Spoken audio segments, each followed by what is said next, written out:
Well, thank you for tuning in this Sunday evening. My name's Kate Craig, and I'm the Senate candidate here in District 3 in Northeast Tennessee.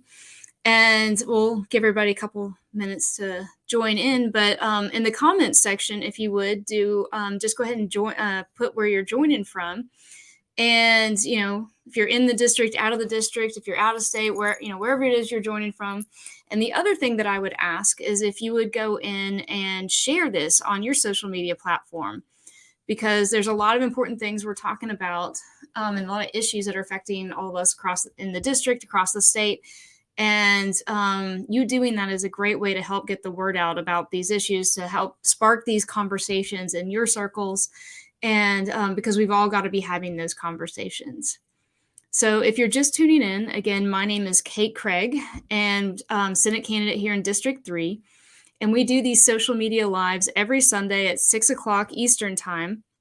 And I'm really excited that Captain Jay Emberton will be joining us here in a few minutes. But he's also a city commission candidate here in Johnson City. So please, please, please get to know him. He's a wonderful candidate. But he's here today because we wanted to talk about, remembering 9/11 and ways that we can support our veterans here across the state.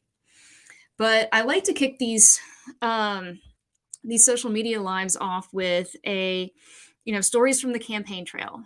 And so I want to, kind of share with something I was thinking about yesterday, as I've been doing a whole lot of these tabling events, been at Umoja, been at Emancipation Day, been at the Appalachian Fair, been at Tri-Pride. And so I really want to ask, where's Rusty Crow? Like, genuinely want to ask, where is he? Because at all of these events that are happening across the district, as I'm talking to voters, I haven't seen him. And so, people are begging, voters are begging to have somebody to listen to them, especially their elected officials. And so I'd really like to know where he is, and, why isn't he participating in these community events? This past Friday, we both were invited to speak at the local retired teachers luncheon, and I was super appreciative for the invite. And it was such an honor to see teachers that I had growing up, teachers that had shaped my life, and to speak with them, to reminisce about, going back into middle school, elementary school, into high school, and just ways that they just invest in and shape our community. As I told them, and I'll continue to say, that the value of our teachers, our public school teachers, is immeasurable, and the ripple effect that happens because of their presence makes our community so much better, so much stronger, and the outlook that much brighter for the students that they teach. So I hope that Rusty Crow will start to show up for these events, because you, the voters, deserve that. So I will continue to ask, where is Rusty Crow? So again, thank you for tuning in. My name is Kate Craig, State Senate candidate here in District 3. And so if you're new to this, I want to encourage everybody to check out my platform and start getting involved, because we're less than 2 months away from the election day. And so it's important that we all start to get educated on the issues, that we all start looking to say, what do these candidates stand for? What votes have they made? What are they going to do for us? This goes beyond the letter that's beside any name. So we get what we get when we vote for just the letter. And it's instead, we have to start looking for somebody that cares and invests in our community. So if you're tuning in here, I'm going to encourage you to volunteer for my campaign.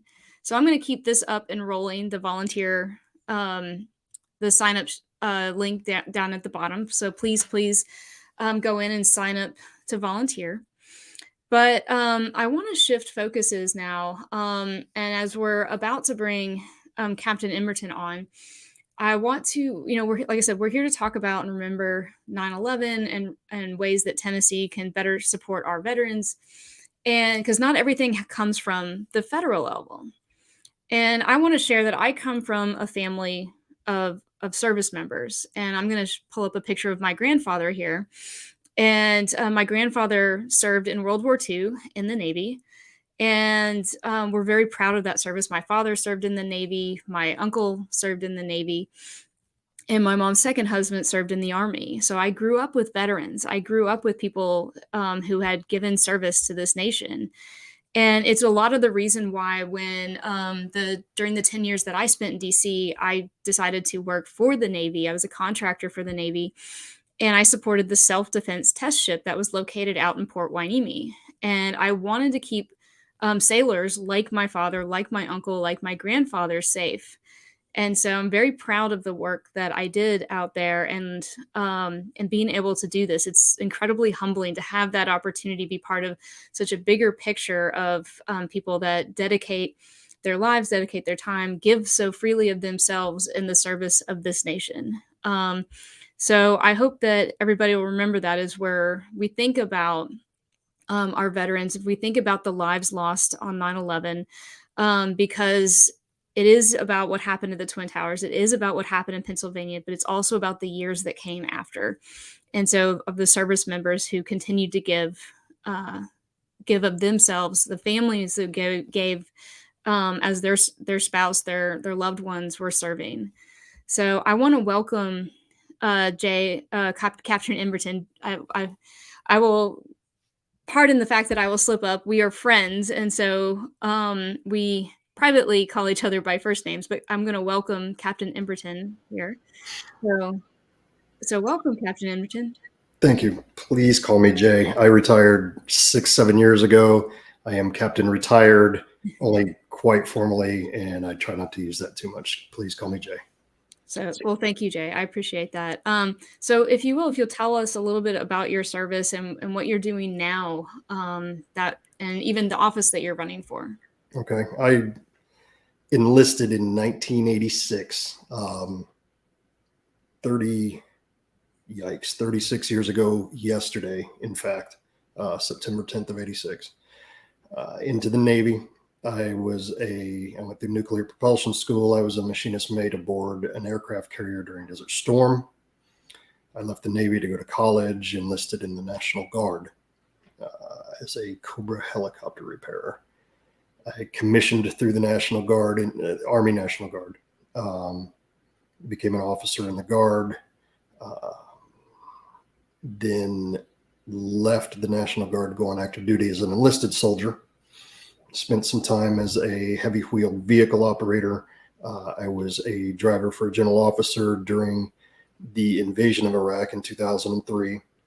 And then was recommissioned into the Army Reserves, became an intelligence officer, deployed to Iraq again in 2008 with an intelligence battalion, and then was accepted onto active duty.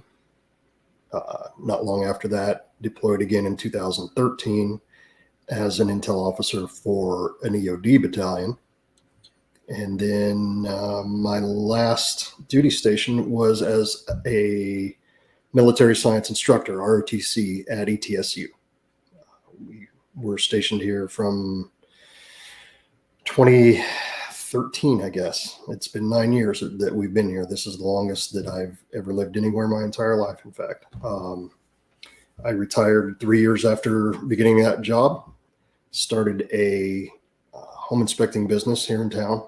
I have 2 franchises now, employed 3 or 4 folks from the area within that company over the last 6 years. I am also a government contractor now, still teaching military science at ETSU, still serving the Army and helping to put better officers in. And decided this past year to run for City Commission. The Johnson City Commission seems to be doing a pretty good job, but I feel that some experienced leadership during challenging times may help, and I think I can provide that. Well, Jay, first of all, I want to say thank you for your service. I really appreciate all you've given to this nation and to our community. So I think I want to kind of head in with what's the very typical question as people come around and talk about 9/11 is that where were you and what happened around you when 9/11 happened? Well, like most folks during that time, it was relatively peaceful. So even though I was active duty Army, we weren't doing anything hair raising or high adventure. I was in a heavy truck unit, and we had just departed Mannheim, Germany, headed to overnight in Berlin on an army base in Berlin before driving on to Poland for a 45-day training exercise. We'd packed all our stuff. We were gone for a month and a half. Um, 2/3 of the way to Berlin, our commander got a phone call from her point of contact there, said, the Army's closed. You're not getting on base today. And several of us had an idea why. While I was driving, my co-driver had gotten a phone call from his wife. He was from New York City, as was she, and she told him an airplane crashed into one of the Twin Towers. And we were talking about, well, that's terrible. I wonder what could have gone wrong, figuring there was some kind of accident. And probably 45 minutes later, his wife calls him again, tells him another plane has crashed into the other tower. And to this day, I feel bad because my first thought was, your wife's just seeing it on a different screen in a different way. There's no way that was two airplanes. But when we realized that was in fact what was going on, the attack on the Pentagon, the crash in Pennsylvania, it we started having a lot of questions. Well, our first question was, where are we going to sleep tonight? Because the Army's closed. We turned around and went back to a German Army base at 10 o'clock at night and knocked on their door at their front gate and said, can 100 of us and 50 trucks stay the night with you, because we don't have anywhere to go. They welcomed us. They let us park in their back field. They opened their gym so we could throw down cots and sleeping bags. They opened their dining facility to us. They hosted us for 3 days as we figured out what was going on. Once it was clear the extent and the fact that it was very obviously an attack on America, a lot of us started to wonder, what are we going to do personally on our level where we sat? Because all somebody would have to do is give us some bullets and we could make a right turn and head south and go do something effective, fast. And we sat for 3 straight days wondering, are we going to be the lead supporting element of a counter attack of some sort? It was very stressful. I remember, this still gets me, and I apologize. The second day, me and a group of other sergeants were walking back from the dining facility, and a young man in the German army who spoke very, very little English stopped and said, I am sorry for what happened to your country. That, I don't know. I don't know if at the time, if something horrible had happened in Germany, that any Americans would do the same. I think in the weeks and months afterward, we became very united against I suppose, a perceived enemy. But that was something from that young man, for him to stop us and say that. My co-driver, the young man from New York City who had family still in New York, and his wife still had family in New York. He was a friend. He was a co-worker. His name was Muslim Muhammad. And my friend, my co-worker, in the weeks after this happened, started getting looks from other coworkers, started being avoided by folks who were friends. And that affected me a lot. He was my friend. I heard and saw the fear and the wonder of how his family was. The dude's an American. The dude is a New Yorker. And because of a perception of a group of people, he became questionable. His duty, his patriotism was questioned, and that really affected me a lot, and made me very determined to not ever assign any sort of malice to a group, to an individual, just because they're a member of that group. And it made me really want to stay in the military and make sure that we don't become a punitive arm who lashes out at a group simply because of the actions of some of its members. So that kind of drove me to continue with my service until I retired. Yeah.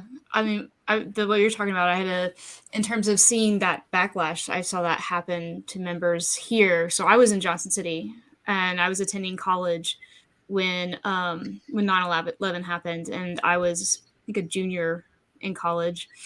And I was getting ready in my apartment and I didn't have cable. So I turned on the radio to listen as I was getting ready. And at that point, the first plane had already hit. And so I hear basically as the people are the reports are coming in across the radio and they're talking, was this just a stray plane? Had this just happened? And then the second plane hit, as I'm still getting ready, and everybody kind of figures out at this point, this wasn't a stray plane. This wasn't something tragic. This was an intentional attack. And so everybody's kind of figured that out. And so I'm driving to school and nobody knows if classes are happening. Nobody knows what's going on. So I'm driving to get to my 10:30 math class, my 10:30 calculus class, and we're all sitting there just stunned. But I remember getting there. Walked through the DP Culp Center, and this first TV news I had seen, and so students are just gathered around the Culp Center. Faculty, staff are just gathered around the TVs watching. Because, again, everybody's kind of terrified and nobody knows what's going to happen. Everybody's hyper aware that Oak Ridge isn't that far away, that could be a target. And so, so we go sit in class, sit there stunned, and classes do get canceled. And everybody then, I remember, because my mom works on campus and we're kind of gathering and thinking, what do we do? Where do we go? We fill up our gas tanks because we don't know what's coming next. We get clean water. So we get gallons of clean water because we don't know what's coming next. And I went to my parents' house and we all sat in front of the TV. And then day 2, there was a candlelight vigil on campus. And kind of in the same way you talked about, that I've had some friends of different nationalities, and not even all of them Muslim, not even all of them from the Middle East, but they weren't white. And so at this candlelight vigil where they are gathering and mourning, they got comments. They got comments attacking them as if they caused this, as if they aren't grieving too. And it was horrendous to watch what happened to them. And so like you, it shaped a lot of things for me watching how that played out. And I'll also share that I grew up at Muncie Memorial United Methodist Church, and at that point, they're seeing the racism happen and the attacks happening in our community against those from the Middle East, those perceived to be from the Middle East. And so they turn over the next, it was like 4 or 6 Sundays to educate and bring in leaders of the Islamic faith to talk about, what does this mean? Like, what does the actual faith mean? And I applaud Muncie for doing that during that time, because I sat in those and it was powerful. And I think it meant a lot to this community. But I saw the same thing you did happening in terms of those attacks, just saw it at home. And Like you said about what are we going to do? We are we the next ones to be attacked? Is Johnson City the next one to be attacked? Is my convoy on the highway going to be attacked? Right. And then once they said, well, we don't have anyone for you to go shoot at, so just carry on and go do your mission. It was weirder. It was. I will say that it, in some ways, it felt more important to get the training right because, okay, maybe now this thing that we're practicing doing is something we will have to do while people are angry at us and trying to harm us. So it gave us some focus, but at the same time, there was the distraction of why are we doing this? Why aren't we doing something effective? Why are not? But and then we ask each other, well, what can we do? And what does it mean? I don't know if you heard of Pat Tillman, Mhm. the football player. He had the same conversation with his brother in 2001, and Pat gave up a $3.6 million contract to play football, and he and his brother enlisted and went into basic training as just lowly enlisted soldiers, and they both went to Ranger School, got assigned to the Ranger Battalion. Pat wound up getting killed in action. But he said multiple times that he felt like he was just going through motions and what he was doing wasn't important in light of what was going on in the world.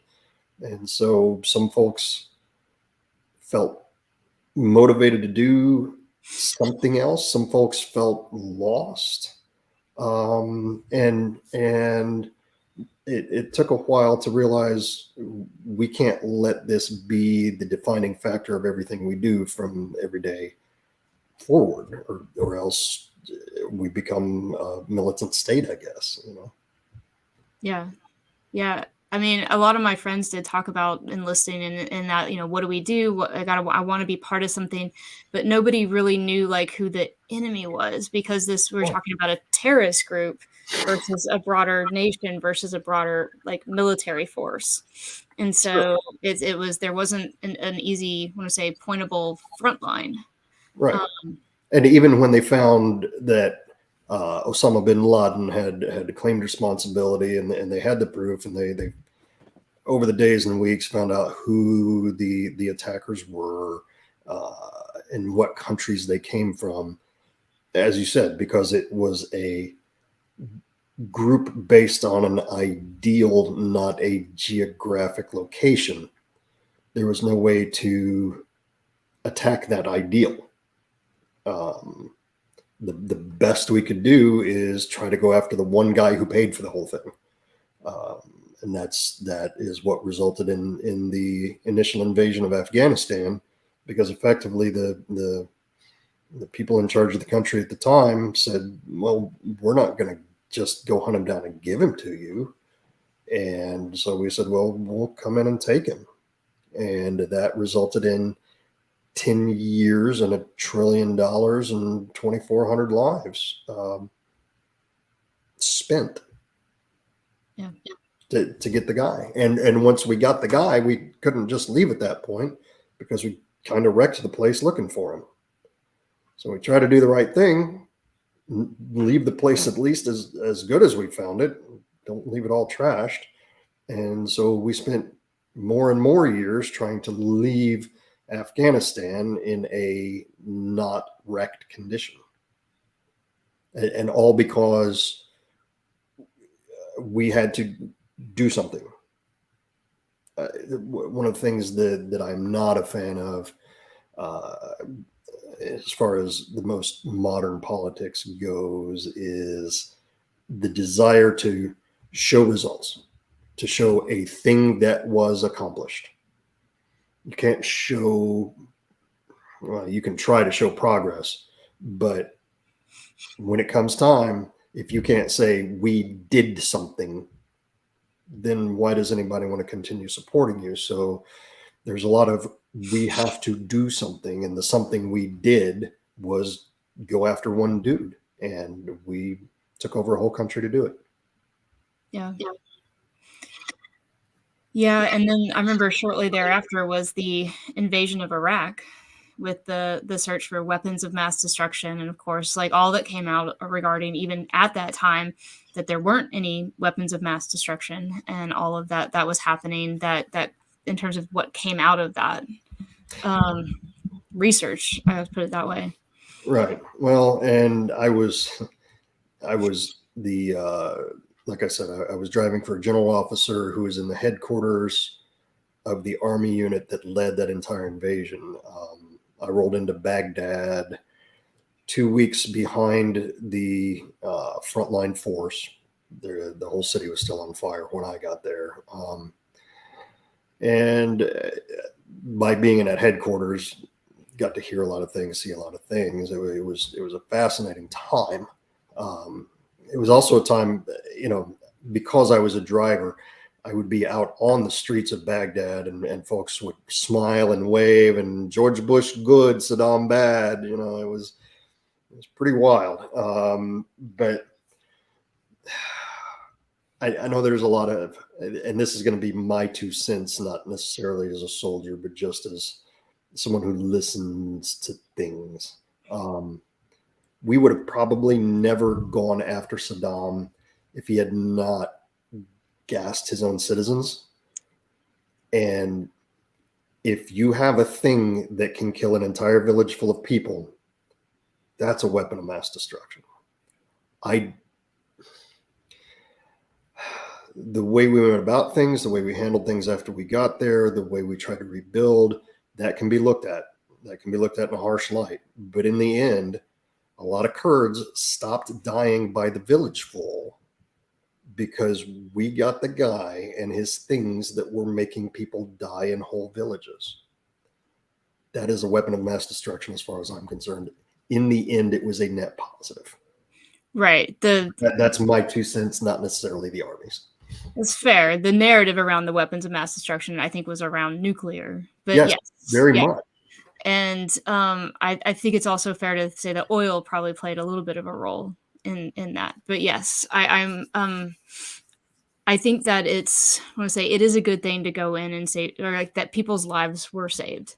And so I think that is an incredibly honorable thing that our service members did to help protect people who are some of the most vulnerable in this world. So, I mean, just beyond this nation, this world, because there are vulnerable people here, but there's vulnerable people everywhere.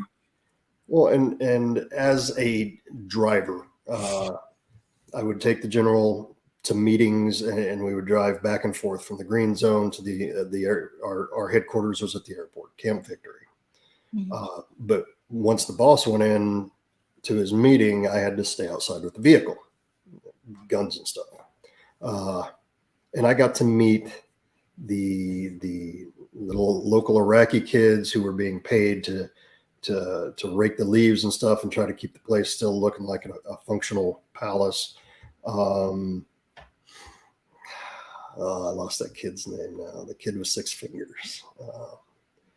Just associating with the local people on an individual basis for more than a passing hello, because people, you've talked to people in class or whatever, but until you've sat down, literally broke bread, had tea with them while you're waiting on your boss to come out, and spent hours talking to each other,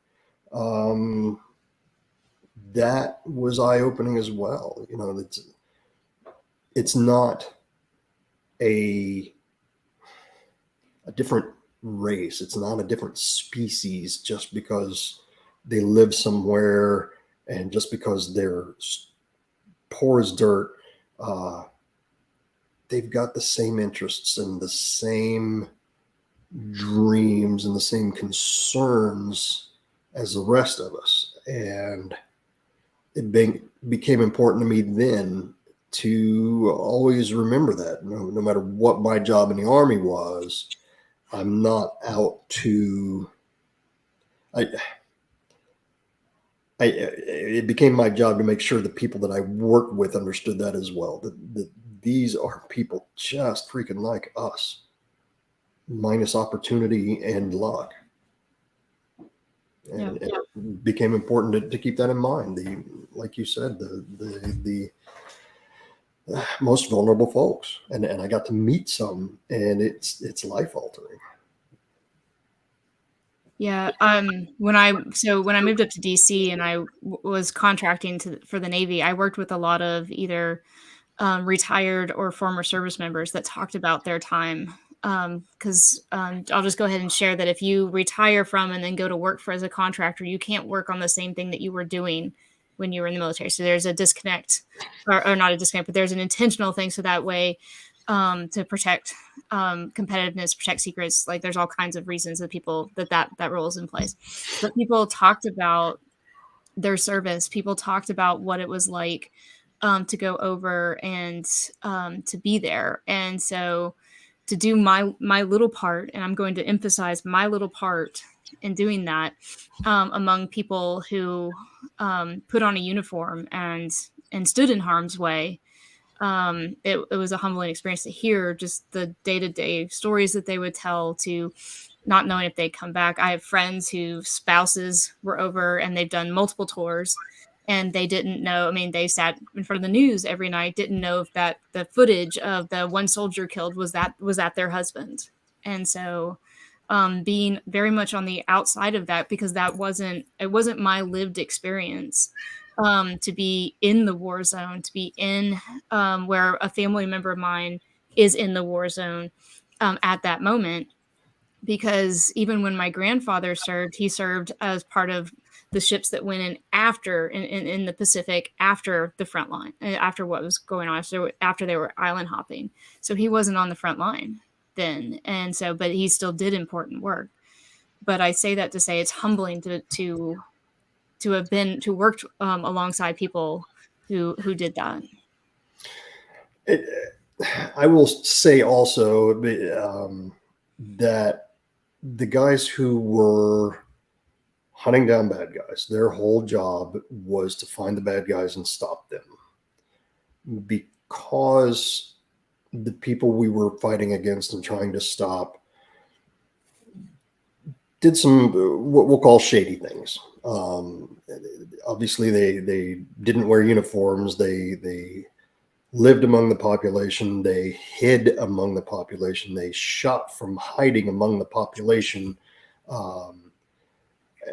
The folks who were every day out there engaging with and trying to find the bad guys, they had a very different experience and developed a mistrust that I understand. If you don't know which of the hundreds and hundreds of people that you're going to pass on the road is the one who's going to try to blow up your truck, you become wary and untrusting of all of those people. And I think we created a generation of thousands of young men and women who, even if they don't apply that fear and distrust to a specific group, it applies every time there's more than 6 people around them that they don't know. It applies every time a smell of dirt and garbage goes by them, that they suddenly twitch that fear. And because of my fortune with the military and because of my duty stations, I was very, very rarely shot directly at and very rarely returning those rounds. And I did not experience that direct fear and distrust of others that a lot of our veterans do. I have a little problem with loud noises around me because everything tried to blow up. Every once in a while, they shoot rockets, whatever. They missed. I got on with my day. I don't do fireworks very well right now. But I don't have the problems that a huge group of new veterans, Vietnam veteran 2.0, that came back and they have the same problems that the Vietnam vets have, but they almost feel worse because as a country, we learned the lesson. We learn to support the troops, even if you don't support the mission, whatever, support the troops, support the troops. But the troops don't get the help they need sometimes, a lot of times. And sometimes if they miss meetings, if they miss the doctor's appointment, they fall through the cracks. They become our newest generation of homeless vets, and some of them would like to have help. Some of them are fine with just staying away from crowds, but the end result, even with all the good we did in Iraq and stopping the killing off of all the Kurds, the hunting down and stopping Osama bin Laden and trying to shut down the Taliban. All of those are good things, but we have created another generation of veterans who really need some help. I completely agree. And, when you talked about this, and I think you kind of said it, but, it is Vietnam 2.0. So I grew up with a Vietnam veteran in the home, and like that was my mom's second husband. And so, that you never knew that, which person in front of you. And he carried a radio, and he talked about that he picked up the radio from the person in front of him who got shot. And so that was how he got the radio. And in the same way that you talked about that, loud noises are triggering, fireworks are especially triggering. And so to this day, because that was my childhood, that's what I remember growing up in the home, is that he would turn on loud music and everything to try and drown out during, we'll say the week of the 4th of July, when this would happen. And I always thought it was the strangest thing that this is how we celebrate our nation's heroes, our nation's veterans. By scaring the crap out of them. Right. And so I've never, don't get me wrong, I've gone and seen fireworks and I can think that they're beautiful, but I don't understand scaring our veterans. I just don't. A lot of us have issues with it, and most of us would never ever think of asking the whole city to shut down fireworks. I learned to go to movies. Turns out on the 4th of July after dark, movie theaters are empty and you can get great seats for a new movie, and it's soundproof. And it took me years to be okay with most fireworks. I go to the football games now. I am with the Cannon crew at the ETSU home football games, and they set them fireworks off, and it's only the really big boomers that you can feel in your chest. Those actually still get me, and my body braces, 10 years after the last time somebody shot a rocket at me. But I know it'll pass. Again, mostly just because I've been very fortunate. I know there's a lot of folks out there who still try to hide under their hat as soon as something big goes off like that. And we got to take care of them cats because they just did what we asked them to do. Yeah. Well, and they make noiseless fireworks. Like that is an option. So that could be something that we do. And so we can still have the pretty fireworks and go see that. Jay, you and I've gone and seen fireworks at this, on the lake. And but in that there are these options that could be put in place that I wish that communities would invest in. Because I think it could be something that is well-rounded for everybody. So you still get fireworks, you still have the music, you still have the crowd gatherings in the community, but you don't have the noise that is associated with it. Honestly, part of me appreciates the noise. I talk to folks about how how you feel that in your chest, and it, even when it's coming, it's still startling when it's a big loud noise like that. Imagine now that when you hear that noise, it's because someone nearly killed you. And every single time you hear that noise, you're in danger for a whole year. And that concussive feeling is a very physically triggering thing.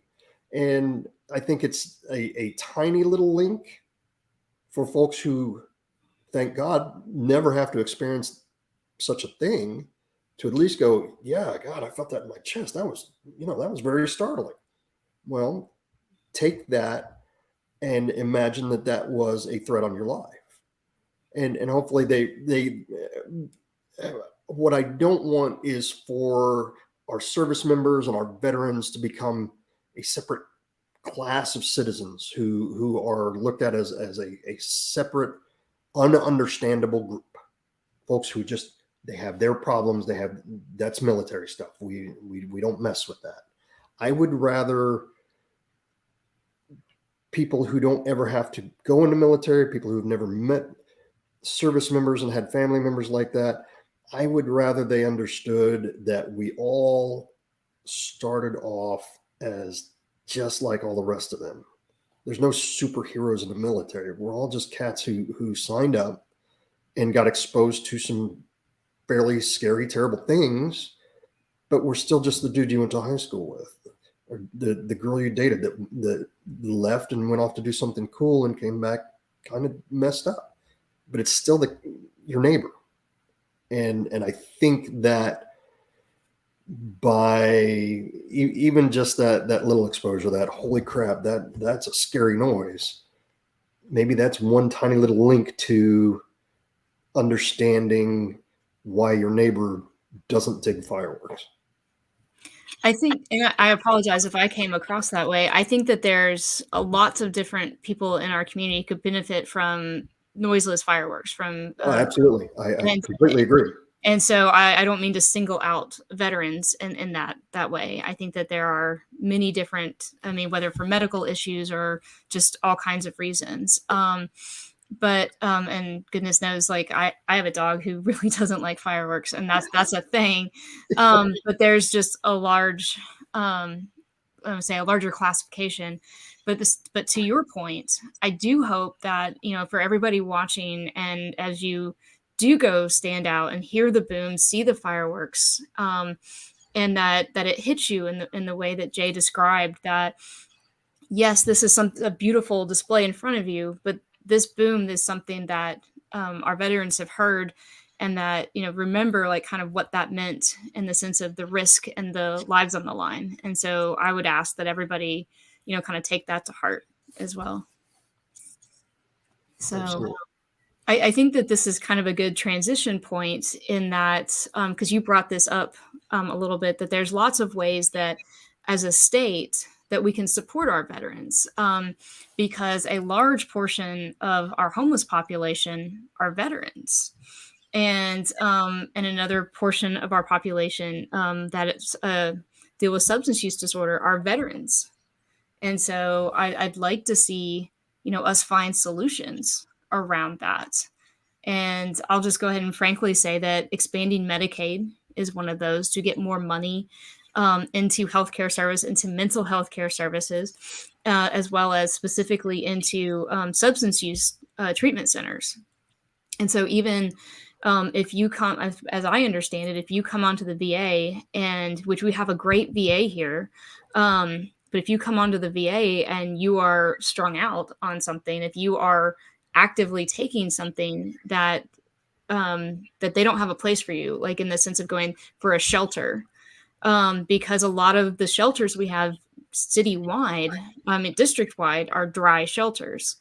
So if you come in and you are on something, which, substance use disorders is real, then you can't stay there, and you are on the street, and this cycle just perpetuates itself. And the shelters, the treatment centers, a lot of veterans either worry that they can't afford whatever copay or whatever there is, that, if they're completely uninsured, there's a whole lot of places that they can't go. And the places that they can go, then, there's still expectations. The thing that I learned just in the last few years, truthfully, is that there isn't the solution. There isn't any solution. There are resources, and every single person has different needs. And I think, especially at the local level, and my running for city commission, I have to keep this as a focus. We can't make the homeless problem go away. We can't cure homelessness. You can't solve it, because even if every resource that everyone needed was free and available to everyone, some would still choose to leave the system, to get out of society. If they're not harming someone else, if they're, then maybe that choice is theirs to have. So I don't believe that even if we gave everything that everyone needed to them with no judgment, no expectation, no fee, we still wouldn't solve homelessness. But I think that we are a long, long, long way away from having all of the services available that everyone needs.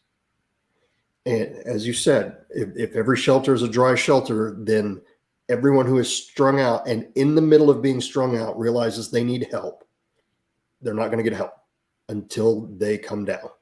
And maybe when they come down, they're miserable and they're afraid of judgment and they don't seek that help. So the one chance they had, the one opportunity they decided to take, gets missed. So that is a thing that needs to be addressed. Substance abuse, homelessness, under housing, being underhoused is a huge thing for veterans, especially as well.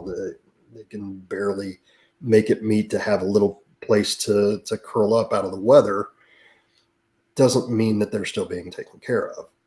So I think that the best we can do, and especially at the local level here, is ensuring that we make all the things available that the substance dependent, that the veteran, that the homeless need, they can get.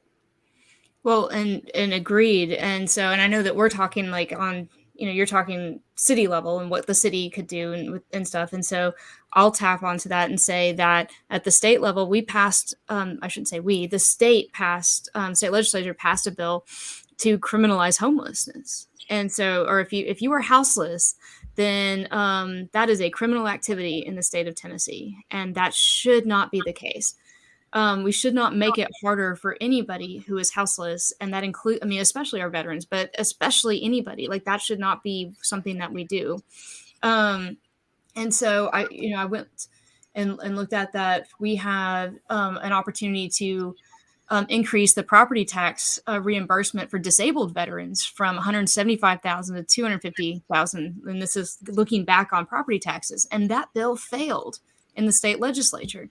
That bill failed for disabled veterans to have access to cannabis, to medical cannabis, to help, because there's a lot of research been done that around treating anxiety, to curbing pain, to all kinds of things. And that bill failed. That bill failed.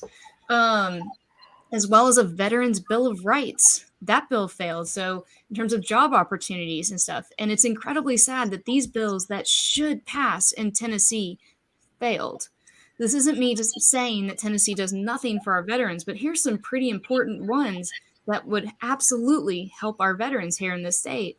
And I'll go ahead and point blank say, I support these measures that failed. I would vote for these measures because we have to support our veterans. And I think it's tragic that they haven't passed. Absolutely. And, honestly, not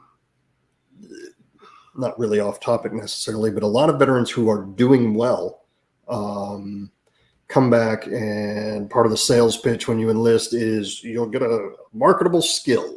Well, not if you're infantry. They just teach you to shoot at people. But they come back and go into public service. And if we our issue nationwide and locally with uh, taking care of and properly reimbursing teachers, uh, public servants of all types, the police and the fire. If we, the postal service, any government agency, a lot of veterans come out of the service. They're tired of being shot at, but they still want to serve their country. But we are at times and in places neglecting those services as well. We're not making it as beneficial to be a public servant as it used to be. There used to be a lot of pride in being a mailman. There used to be a lot of pride in being a cop and a firefighter, and a lot of cities, a lot of municipalities are just cutting to the bone, to the point where um, teachers, especially right now, have the focus, but police departments are just running out of funds. Fire departments are being closed down and consolidating because we just don't put the money into taking care of the veterans who are employable. Our public servants, they're veterans of a different type, and I think that when we start taking care of them and start making that an honorable, respectable, respected profession again, then that is a path that veterans are starting to avoid now because of those, because of the way we're treated. And so nobody wants to go be a teacher anymore. I think veterans would be great teachers. I think that they do a great job as police officers, but if they're not cared for, if they don't have retirement plans, if they don't have insurance, if they're not supported the way we try to at least say we support veterans, then that's another path that our veterans and our civil servants don't have. Yeah. And I'll just kind of casually remind everybody about what happened with the PACT Act and the struggle to get that passed through Congress, and the way the Republican Party just, basically had to be strong armed to pass it to support the veterans. And that's abhorrent what happened. I'm glad it passed. Don't mishear it. But the game should never have been played with that. Partisan game should have never been played with that. And it's unfortunate that the Republicans chose to do that. I agree. So I'm going to, thank Jay for being with us this evening. I want to remind everybody that we've got a fundraiser coming up this Friday, the 16th, at the Down Home.